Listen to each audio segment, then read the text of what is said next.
This is just my living room in Nigeria before I finally moved to the UK to study, and now I have to live in this small space. There are different reasons why students choose to study in the UK. I will be talking to some international students to share their experience. I've chosen to study here in UK because I feel like opportunities are much larger after finishing the studies. More opportunities, more coverage, new experience. I actually want to learn more about filmmaking. So that's why I decided to come to the UK and then study in London. There are no proper audio production colleges in India, so maybe that's the only reason why I'm here. The biggest challenges that I face as a student are the cost of living. So having a place to live, food, transportation, all of that adds up quite a large sum. The biggest challenges were mostly the cost of living, like the money, financial stuff, the transportation, all the stuff is a bit more expensive, especially with the exchange rate between Egypt and UK is very, very big. Me being from India, it's one pound is around 100 rupees. So that's where the problem lies, because it's problematic. Number one thing that I find difficult is travel, because I live outside London, so I have to travel down to London every time. Transport is expensive. The food that you get outside, or if you want to dine outside, that's expensive. Or even if you want to cook yourself, buy groceries, it's expensive as well. So it's not that easy to live in London. I don't know about other parts of the UK, but I have heard that the cost of living is a bit okay other than London. But yeah, here in London, it's very challenging.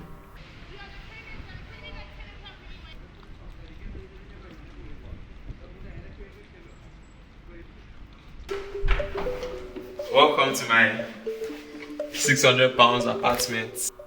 Per month, I really can't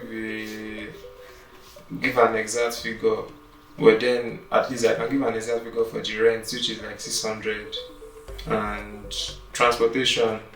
At least I spend £4 every day to school, and I go to school 12 times in a month, so that's like £48 on transport.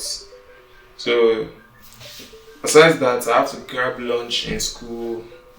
Sometimes that's going to cost about, like, considering the fact that I want to restrict myself due to the fact that I'm still trying to get a job and do all of those things. So maybe I'm still going to spend like £3 cannot, like £6 on, because getting an average lunch in my school, you spend like £5 plus without, then with water. Let me say about £6 to £7 just for lunch. So that means you're spending like close to £10 every day. So in 12 days, that's like £120. That's like £720 already. And breakfast is not there, dinner is not there, and other miscellaneous expenses that comes with being a student.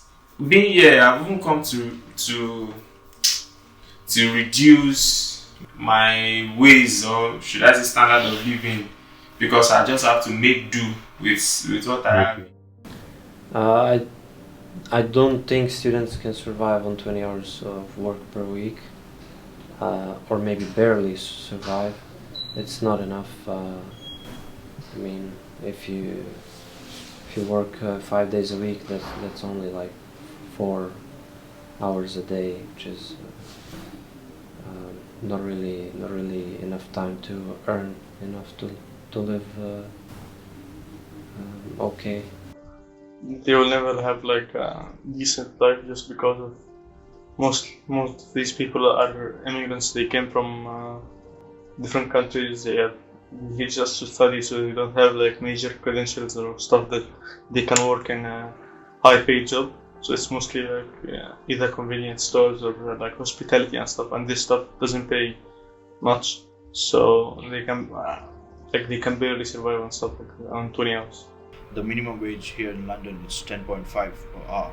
So even though it comes around 10.5, maybe around 880 or 900 at max you make a month. So that's, I would say, that's only enough to actually pay for the rent. You cannot even be an entertainer in the sense that you can't make money from your entertainment. For someone like me, I am a content creator. I'm not going to say I was, because back in Nigeria, I create content, but getting here, I still cannot monetize some of my pages and social media platform, all because it is going to be on my NI, and that would contradict the 20 hours of work, and I feel that's totally unfair because it is my art and my craft, using my talent to make money again, but it will be limited because I'm a student in this country. I feel like that should be reviewed.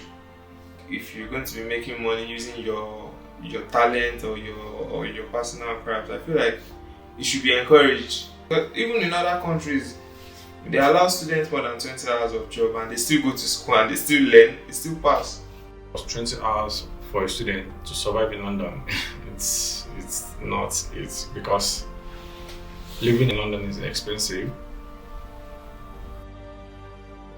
I'd say remove the hour limit at all. Why does we, because we're not from here, we not get to work as much as people that's born here? We're doing the same job. Why does it only have this limit 20 hours, and people from all over that are not students, they can work 40 and 50 hours? Leave it, and and the people who want to work 40 can work 40, the people who can work 20 can work 20, people who can work 50, they can work 50, but don't put a limit on it for no reason. Students should be allowed to work freely, because obviously if I'm a student and even if I'm given the permission to work 100 hours per week, if I know that, this thing is going to affect my education, which is the sole purpose I'm here, I'm going to know how to manage my time as an adult. Time management is very, very important. It's up to them. If they feel like they can balance it, they will work.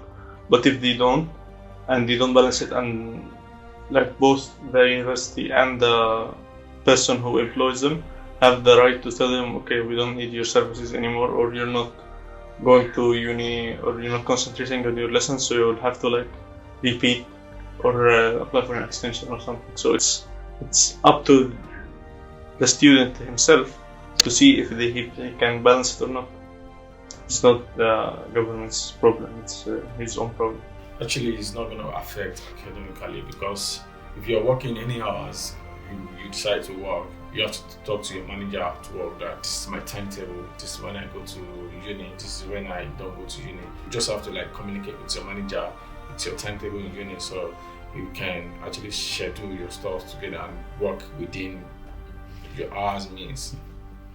The students here is always very, very difficult and depressing. Very depressing in the sense that you just have to manage your resources, bend yourself, reduce your standard of living, because the income you'll be getting at the end of the month is probably just for your rent. You are left with nothing for yourself. I want ice cream, but I can't. Why can't you have the ice cream? Maybe by the end of the month. Where you get your salary? Juice over ice cream. At least this one should last me a week. So it's just going through that cycle, work, give it to your landlord, go back again, and you cannot even live your life. So the first year is always very, very depressing, and I can say that this has led some people to their early grave. I'm sure of that. It has led some people to not pursue their dreams, because it is very, very depressing. I miss my family first. I miss my friends, and I miss Lagos activities. The people definitely, and my family of course, but they're way more friendly than here, and it's just a sense of home. My family and food. I don't know personally people who do more than 20. I know people who do 20, not really exactly happy about it because it's not enough time. I really have no idea because I don't have a job yet. I don't know, but the situation might eventually force you to do more than 20 hours of job. Imagine having to pay your rent and meet up with tax. The situation might force you to look for other means because it's just basic survival instincts. Because if 20 hours is not enough, though in your application they ask you that you have your maintenance and all, but even at that, it's not still enough. Can never be enough. I'm still surviving, yes, at least, but my guy is surviving. I'm surviving. Yes, surviving. He's a national student.